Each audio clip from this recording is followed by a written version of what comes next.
Barnoota soomaa koottaa galmaa hatiin baradhaa. Akkuma beekamaa ta'e soomni Ramadaanaa dirqama arkaana islaamummaa shanan keessaa isa tokkodha. Rabbiin keenya subhaanahu wa ta'aalaa beekumsaan akka isa gabbarru nu ajajee jira. Kanarraa ka'uudhaan yuutuubiin Mujaahid Fillaa sagantaa kana qopheessee jira. Innis barnoota armaan gadii kanniin barsiisuudhaaf akka galmooftan isin affeerra.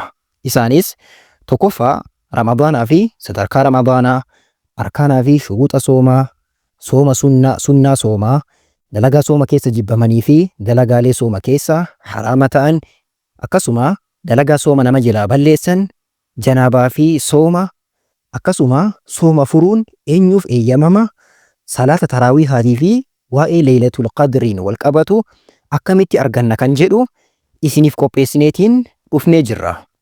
Barnoota kana koottaa galmaa haatiin baradhaa.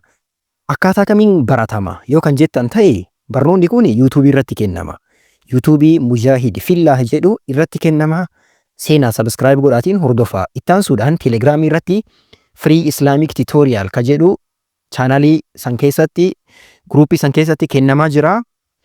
Akkaataan itti galmooftan immoo akkaataa armaan gadiiti.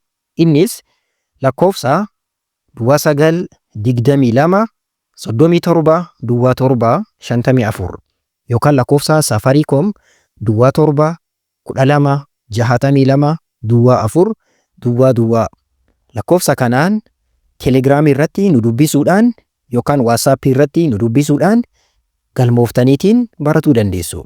Yoo galmoofne maal argannaa jechuu dandeessan.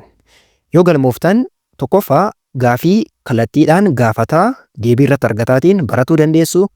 Ittaansuudhaan wanta isin dhibe maateriyaalii garagaraa, dokumentii garagaraa PDF'dhaan ni argattu.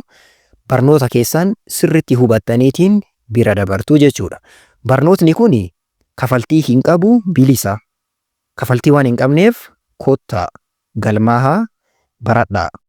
Mujaahid Fillaa.